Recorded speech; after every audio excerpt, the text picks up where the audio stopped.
여러분, 혹시 이런 광고 문구 보신 적 있으세요? 돌아가신 부모님을 다시 만나보세요. 처음엔 무슨 SF 영화 얘기인가 싶으실 겁니다. 그런데 이게 지금 우리나라 상조 회사들이 실제로 판매하고 있는 서비스예요. 세상을 떠난 가족의 얼굴과 목소리를 AI가 되살려서 화면 속에서 다시 만나게 해주는 겁니다. 그리고 이 기술이 등장하기 시작한 바로 그 시점부터 정말 이상한 일이 벌어지고 있습니다. 우리나라에서 한 해에 세상을 떠나는 사람은 계속 늘어나고 있는데요. 그러니까 상식적으로 생각하면 장례식장은 손님이 넘쳐나서 돈을 쓸어 담아야 정상이잖아요. 그런데 현실은 정반대입니다. 장례식장이 하나둘 문을 닫고 있어요. 상조 회사는 9년 만에 절반이 넘게 사라졌습니다. 사람은 더 많이 죽는데 죽음을 다루는 산업은 무너지고 있는 거죠. 오늘은 바로 이 기묘한 역설, 죽음은 늘어나는데 장례식장은 왜 망하는가에 대한 이야기를 해보려고 합니다. 그리고 그 중심에 AI가 있습니다. 먼저 숫자부터 한번 보실게요. 이게 진짜 충격적이거든요. 보건복지부 자료에 따르면요, 전국 장례식장 수가 2021년에는 1107개였습니다. 그런데 2025년에는 1075개로 줄었어요. 4년 사이에 32개가 사라진 겁니다. 에이, 32개면 별거 아니네 하실 수도 있는데 문제는 방향이에요. 늘어나야 정상인데 줄고 있다는 게 핵심입니다. 여러분 주변에도 혹시 최근에 조용히 가족장으로 장례를 치르셨다는 분 한 분쯤 계시지 않나요? 예전 같으면 상상도 못할 일이었는데 요즘은 정말 흔해졌죠. 바로 그 변화가 이 숫자에 그대로 찍히고 있는 겁니다. 그리고 상조회사 쪽으로 가면 상황이 훨씬 더 심각해요. 공정거래위원회에 등록된 선불식 상조회사가 2017년에는 163개였습니다. 그런데 2025년 1분기 기준으로는 76개밖에 안 남았어요. 9년 만에 절반 이상이, 그러니까 두 곳 중 한 곳 넘게 폐업하거나 등록이 취소되거나 다른 회사에 흡수 합병돼서 시장에서 사라진 겁니다. 자, 그럼 사람들이 안 죽어서 이런 걸까요? 전혀 아닙니다. 오히려 정반대예요. 지난해 우리나라에서 세상을 떠난 사람은 36만 3천여 명이었습니다. 코로나19가 한창이던 2022년, 그때가 37만 명 정도로 역대 최다였는데요. 그 팬데믹 시기를 빼면 지난해가 사실상 역대 최다 수준의 사망자 수를 기록한 겁니다. 게다가 우리나라는 이미 전문가들이 다사사회, 한자로 만을 다해 죽을 사, 그러니까 많이 죽는 사회라고 부르는 단계에 진입했어요. 고령화가 워낙 빠르게 진행되다 보니까 앞으로 사망자 수는 계속해서 늘어날 수밖에 없습니다. 그러니까 이건 정말 이해가 안 되는 상황인 거예요. 손님은 역대급으로 많은데 가게는 문을 닫는다? 도대체 왜 이런 일이 벌어지는 걸까요? 여기엔 몇 가지 결정적인 변화가 숨어 있습니다. 첫 번째 변화는 바로 빈소를 차리지 않는 장례, 이른바 무빈소 장례의 확산입니다. 예전에는요, 누가 돌아가시면 무조건 장례식장에 빈소를 차렸잖아요. 3일 동안 밤새워가면서 조문객을 받고 친척의 지인의 직장 동료까지 수백 명이 다녀가고 육개장에 편육에 음식도 잔뜩 준비하고요. 그게 당연한 거였습니다. 그런데 요즘은 이 풍경이 정말 빠르게 바뀌고 있어요. 청주의료원 장례식장 자료를 보면요, 무빈소 장례 비율이 코로나가 한창이던 2022년에는 13.58%였는데 2025년 말 기준으로는 17.66%까지 올랐습니다. 4년 사이에 4%포인트 넘게 오른 거예요. 상조업계 관계자들 얘기를 들어보면 전국 평균으로는 무빈소 장례가 전체의 15% 정도 되는데 서울 같은 수도권은 벌써 20%에 육박한다고 합니다. 5집 중 1집은 아예 빈소를 안 차린다는 거죠. 그렇다면 왜 사람들이 빈소를 안 차리기 시작했을까요? 여기서 두 번째 이유가 나옵니다. 바로 돈이에요. 장례 비용이 정말 어마어마하거든요. 장례식장에 빈소를 차리고 제대로 3일장을 치르면 통상 1,500만 원 안팎이 듭니다. 서울에서는 2천만 원을 넘기는 경우도 드물지 않아요. 빈소 사용료, 음식값, 장례용품, 화장비용, 여기에 상조 상품까지 다 합치면 정말 목돈이 나가는 겁니다. 그런데 재밌는 건 빈소를 차리지 않고 정말 검소하게 치른다고 해도 최근 방송에서 취재해보니 그것마저도 1,200만 원 정도가 든다는 거예요. 입관이랑 발인 같은 기본 절차는 똑같이 진행되니까요. 그래도 빈소를 아예 안 차리는 순수 무빈소 장례는요, 안치실이랑 입관실 사용 정도만 하면 300만 원 안팎으로 끝납니다. 자, 여러분이 유족이라면 어떤 선택을 하시겠어요? 1,500만 원짜리 장례와 300만 원짜리 장례. 게다가 요즘엔 많은 분들이 부모님을 오랫동안 간병하시잖아요. 병원비에 간병비에 이미 돈이 많이 나간 상태에서 장례까지 수천만 원을 쓴다는 게 부담스러울 수밖에 없죠. 실제로 부친상을 치른 한 40대 회사원은 이렇게 말했습니다. 고인을 오래 간병하느라 이미 비용 부담이 컸다. 아버지도 조용하게 보내달라고 하셔서 간소하게 치렀다고요. 이게 요즘 많은 가정의 현실인 겁니다. 그리고 여기서 장례식장 입장에서 진짜 뼈아픈 대목이 나옵니다. 장례식장이 돈을 버는 구조를 한번 뜯어보면요. 핵심 수입원이 두 가지예요. 하나는 빈소 사용료, 또 하나는 음식이나 음료 같은 식음료 매출입니다. 그런데 무빈소 장례가 늘면 이 두 가지가 통째로 사라지는 겁니다. 빈소를 안 차리니 사용료가 없고 조문객이 안 오니 음식이 안 팔려요. 수도권의 한 장례식장 관계자는 이렇게 토로했습니다. 예전에는 친척이랑 지인, 직장 동료들까지 수백 명이 조문하는 게 흔했는데 지금은 가족장이 크게 늘었다. 빈소 규모도 작아지고 조문객 수도 줄면서 매출 감소를 체감하고 있다고요. 그러니까 고인의 수는 늘어나는데 정작 그 손님 한 명당 장례식장이 벌어들이는 돈은 확 줄어든 겁니다. 이게 바로 사망자 증가가 곧바로 매출 증가로 이어지지 않는 구조가 만들어진 이유예요. 그런데 여기서 좀 흥미로운 반전이 하나 있어요. 무빈소 장례가 늘어나면 장례식장이 무조건 손해만 보느냐? 꼭 그렇지만은 않다는 겁니다. 현장에서는 오히려 안치 공간 확보 경쟁이 벌어지고 있거든요. 빈소를 안 차리는 대신에 고인을 화장하기 전까지 모셔두는 안치실 수요는 여전히 있으니까요. 그래서 일부 장례식장은 큰 빈소 대신 안치 냉장 시설을 늘리는 쪽으로 방향을 틀기도 합니다. 하지만 이건 어디까지나 살아남기 위한 몸부림이지 예전처럼 큰 돈을 버는 구조로 돌아가는 건 아니에요. 결국 큰 빈소를 채워야 돈이 되는 전통적인 비즈니스 모델 자체가 흔들리고 있는 겁니다. 여기에 세 번째 변화가 겹칩니다. 바로 우리 사회의 인구 구조 자체가 바뀌고 있다는 거예요. 특히 1인 가구의 폭발적인 증가입니다. 국가 데이터처 자료를 보면요. 전국의 1인 가구 수가 2020년에는 664만 가구였는데 2024년에는 804만 가구로 늘었습니다. 4년 만에 21%나 증가한 거예요. 이제 우리나라 전체 가구의 3분의 1이 넘는 약 36%가 혼자 사는 집입니다. 그런데 이게 장례랑 무슨 상관이냐고요? 아주 큰 상관이 있습니다. 혼자 사시던 분이 돌아가시면 대규모로 조문객을 받는 큰 장례를 치를 가족 자체가 없는 경우가 많거든요. 그리고 더 안타까운 건 고독사, 그러니까 혼자 쓸쓸히 세상을 떠나는 분들이 늘고 있다는 겁니다. 지난해 고독사로 세상을 떠난 분이 3,924명으로 관련 통계를 집계한 이후로 가장 많았어요. 전년보다 7% 넘게 늘어난 수치입니다.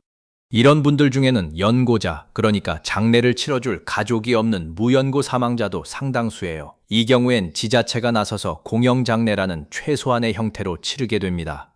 당연히 여기서 장례식장이 큰 돈을 벌 수는 없죠. 그래서 요즘은 지자체들이 무연고자와 1인 가구의 마지막을 배웅하기 위해 공영장례 제도를 확대하고 있는데요.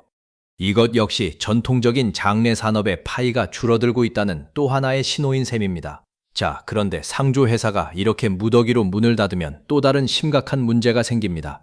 바로 소비자 피해예요. 이건 경제적으로 정말 중요한 부분이라 짚고 넘어가야 합니다. 선불식 상조라는 게 뭐냐면요. 지금부터 다달이 돈을 미리 내두면 나중에 장례가 필요할 때 그 돈으로 서비스를 받는 구조잖아요. 그러니까 소비자 입장에서는 몇 년에 걸쳐 수백만 원을 미리 낸 상태인 거예요. 그런데 그 상조회사가 갑자기 폐업해버리면 내가 낸 돈, 이른바 선수금을 고스란히 날릴 위험에 처하는 겁니다. 실제로 과거에 상조회사들이 줄줄이 무너지면서 이런 피해가 사회 문제가 됐었어요. 그래서 지금은 공정거래위원회가 소비자가 낸 선수금의 50%를 은행이나 공제조합에 의무적으로 보관하도록 하는 선수금 보전제도를 두고 있습니다. 또 내가 가입한 상조회사가 망하더라도 다른 정상적인 상조회사가 그 계약을 이어받아 서비스를 제공하는 내 상조 그대로라는 구제 프로그램도 있어요. 그러니까 혹시 지금 상조 상품에 가입하고 계신 분이라면 내가 낸 돈이 제대로 보전되고 있는지 한 번쯤 확인해 보시는 게 좋습니다. 상조회사의 몰락은 단순히 업계만의 문제가 아니라 우리 지갑과 직접 연결된 문제이기도 하거든요. 자, 그러면 이제 오늘의 핵심 AI 얘기로 넘어가 볼게요. 지금까지는 비용이라든가 인구 구조 같은 경제적인 이유를 말씀드렸는데요. 여기에 아주 결정적으로 사람들이 죽음을 대하는 방식 자체를 바꿔놓은 존재가 등장했습니다. 바로 AI 추모 서비스입니다. 이게 지금 상조업계에 정말 빠르게 파고들고 있어요. 이야기의 시작은 사실 2020년으로 거슬러 올라갑니다. 혹시 MBC에서 방송한 너를 만났다라는 다큐멘터리 기억하시는 분 계실까요? 희귀 난치병으로 7살 나이에 세상을 떠난 딸 나연이를 엄마가 VR, 그러니까 가상현실 속에서 다시 만나는 내용이었어요. 제작진이 약 8개월에 걸쳐서 사진이랑 영상, 음성 자료를 다 분석해서 나연이의 모습과 목소리, 심지어 몸짓까지 생생하게 되살려냈습니다. 엄마는 화면 속에서 딸에게 엄마 여기 있어 하고 부르는 딸의 목소리를 듣고 평소 좋아하던 미역국을 끓여주고 사랑한다고 말해줬어요. 이 방송이 나가고 일주일 만에 유튜브 조회수가 1000만 회를 넘겼습니다. 전 국민이 눈물을 흘렸죠. 그리고 바로 이 순간이 우리 사회가 기술로 떠난 사람을 다시 만날 수 있구나 라는 걸 처음으로 실감한 순간이었습니다.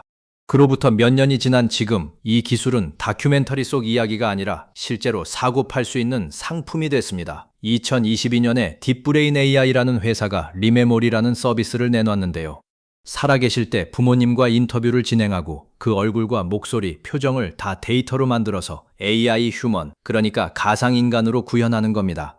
음성 합성, 영상 합성, 자연어 처리, 음성 인식 같은 온갖 기술이 다 들어가요. 생전 인터뷰를 바탕으로 다양한 에피소드를 시나리오로 만들어서 AI에게 학습시키기 때문에 부모님이 돌아가신 뒤에도 화면 속 부모님과 옛날 추억에 대해 이야기를 나눌 수 있어요. 그리고 이 리메모리 기술이 상조업계로 넘어옵니다. 프리드라이프라는 상조 회사가 업계 최초로 이 AI 추모 서비스를 정식으로 론칭했어요. 가입자에게는 3년 동안 전용 쇼룸에서 고인을 다시 만나볼 수 있는 재회 서비스를 제공하고요. 미리 지정해둔 기념일에 맞춰서 고인의 모습이 담긴 영상 문자를 받아볼 수도 있게 했습니다. 보람상조 같은 다른 회사들도 AI 로봇 기업이랑 손을 잡고 QR코드를 찍으면 접속되는 디지털 추모관 같은 걸 만들고 있어요. 그리고 이 시장은 대기업만의 것도 아닙니다. 요즘은 크몽이나 숨고 같은 프리랜서 플랫폼에서 개인 작업자가 고인의 흑백 사진에 색을 입혀주거나 흐릿한 옛날 영상을 선명하게 복원해주는 서비스를 직접 판매하기도 해요. 그러니까 이제는 마음만 먹으면 몇만 원에서 몇십만 원 정도로도 돌아가신 분의 사진을 되살릴 수 있는 시대가 된 겁니다. 여기에 SKT 같은 통신사도 뛰어들었어요. SKT의 슈퍼노바라는 AI 솔루션은 오래된 사진과 영상의 화질을 개선하고 저해상도 컨텐츠를 고화질로 복원하는 기술인데요. 여기에 잡음을 걷어내고 사람 목소리만 선명하게 분리해내는 사운드 이스틸이라는 기술까지 결합하면 낡은 흑백 사진 속 인물이 자연스럽게 움직이고 미소 짓는 것은 물론이고 육성까지 또렷하게 되살아납니다. 실제로 SKT는 이 기술로 광복 80주년을 맞아 김규식 선생 같은 독립운동가들의 환국 당시 모습을 되살렸고요. 6.25 참전용사들의 젊은 시절을 컬러로 복원하는 프로젝트도 진행했습니다. 성균관대학교도 참전 영웅 100여 명의 흑백 사진을 컬러로 복원하는 특별 전시를 열었어요. 그러니까 AI 복원 기술은 이제 개인의 추모를 넘어서 사회와 국가의 기억을 되살리는 영역으로까지 확장되고 있는 겁니다. 그런데 여기서 우리가 잠깐 생각해 볼 게 있어요. 이 AI 추모 서비스가 정확히 뭘 의미하느냐는 겁니다. 예전에 우리가 고인을 기억하고 추모하는 방식은요, 물리적인 공간에 묶여 있었어요. 장례식장에 가서 절을 하고 동안당이나 묘지를 찾아가서 성묘를 하고요. 그런데 이제는 그럴 필요가 점점 줄어드는 겁니다. 메타버스 성묘라는 것도 생겼어요. 아바타로 온라인 공간에 접속해서 가상의 빈소나 무덤에 향을 올리고 꽃을 바치는 거죠. 이건 우리나라만의 얘기가 아니에요. 일본에서는 이미 디지털 묘지라는 게 운영되고 있는데요. 참가자들이 아바타 캐릭터를 골라서 온라인 속 고인의 빈소나 무덤에 향을 올리고 꽃을 바치는 방식입니다. 이 경우 유골은 대체로 화장해서 공동으로 모시고요. 물리적인 무덤 관리의 부담을 확 줄여주는 거죠. 중국은 한술 더 떠서 아예 국가 차원에서 온라인 추모를 밀고 있어요. 위챗이라는 국민 메신저의 미니 프로그램을 통해서 온라인 제사 서비스를 적극적으로 보급하고 있는데요. 고인의 생애 기록을 남기고 AI 디지털 휴먼으로 고인을 추모하는 문화가 빠르게 퍼지고 있습니다. 우리나라에서도 채비 장례 같은 곳에서 메타버스 온라인 장례식장 서비스를 시작했어요. 실시간으로 지인을 초대해서 온라인상에서 조문을 받을 수 있게 한 겁니다. 한국장례문화진흥원 원장도 이렇게 말했습니다. 코로나를 거치면서 사람들이 온라인 추모가 가능하구나라는 걸 깨달았다고요.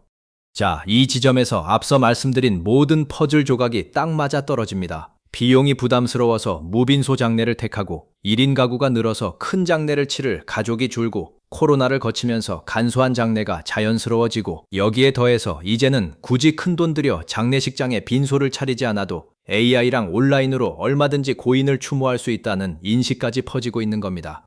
그러니까 AI 추모 서비스는 단순히 하나의 신기한 기술이 아니라 사람들이 전통적인 장례식장을 떠나게 만드는 마지막 방아쇠 역할을 하고 있는 거예요.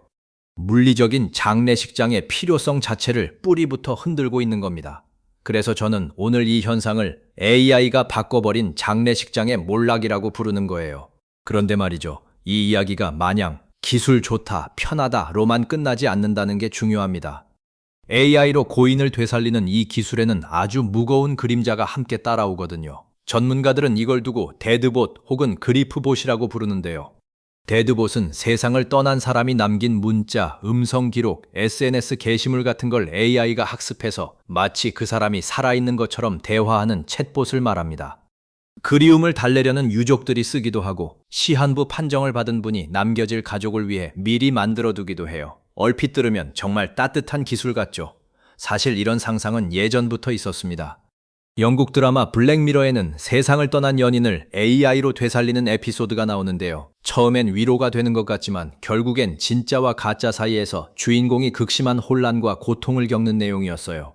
그런데 그 드라마 속 상상이 이제 현실이 된 겁니다.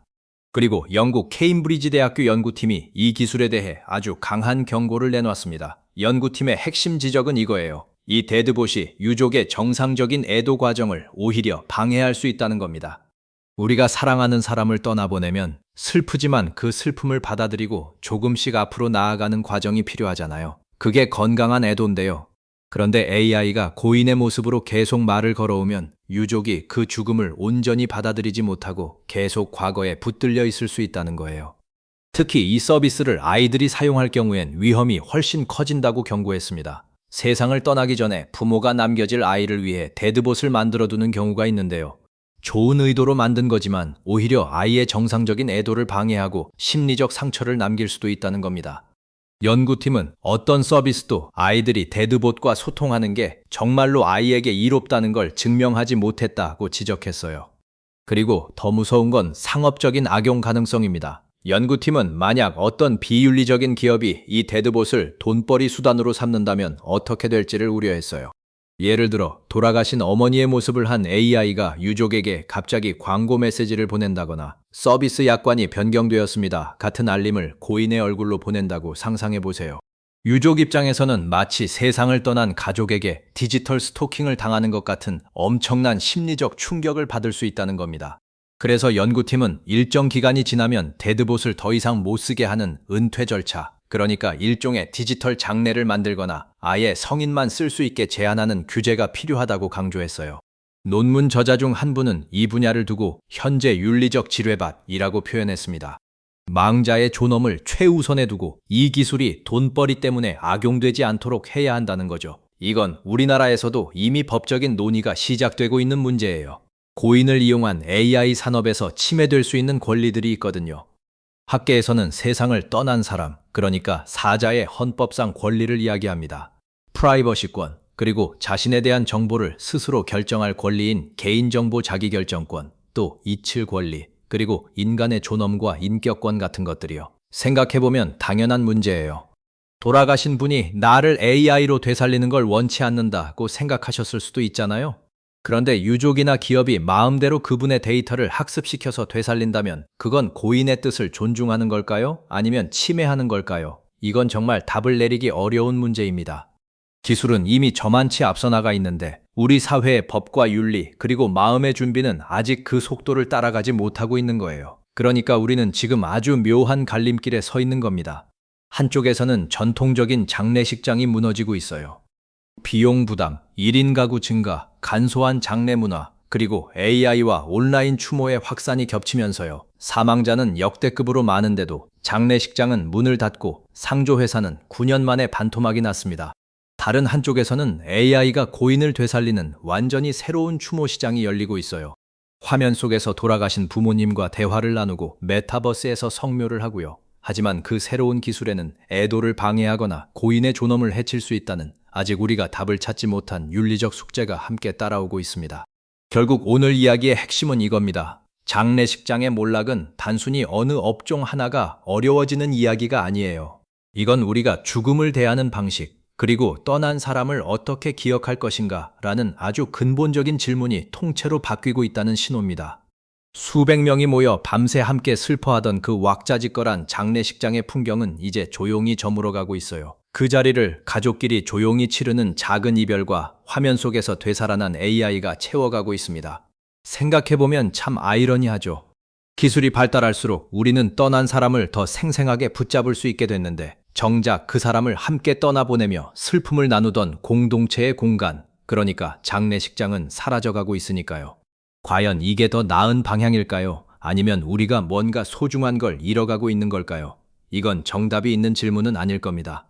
다만 분명한 건 죽음마저도 기술과 경제 논리 앞에서 완전히 다른 모습으로 변해가고 있다는 사실이에요. 그리고 그 변화의 한가운데에 지금 우리가 살고 있다는 것이죠. 여러분은 어떻게 생각하시나요?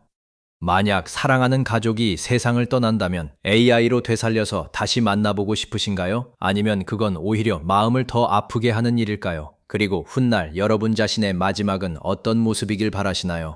정답은 없지만 한 번쯤 진지하게 생각해 볼 만한 질문인 것 같습니다. 오늘은 이렇게 사망자는 늘어나는데 오히려 장례식장은 무너지고 있는 기묘한 역설, 그리고 그 변화의 중심에 선 AI 추모 서비스에 대한 이야기를 나눠봤습니다. 언젠가 우리 모두가 마주하게 될 이별의 순간이 앞으로 어떤 모습으로 바뀌어 갈지 한 번쯤 곰곰이 생각해 보게 되는 주제였던 것 같아요. 긴 영상 끝까지 함께 해주셔서 진심으로 감사드립니다. 오늘 이야기가 여러분께 작은 생각거리가 되었다면 좋겠습니다. 다음에 또 흥미로운 이야기로 찾아뵙겠습니다. 감사합니다.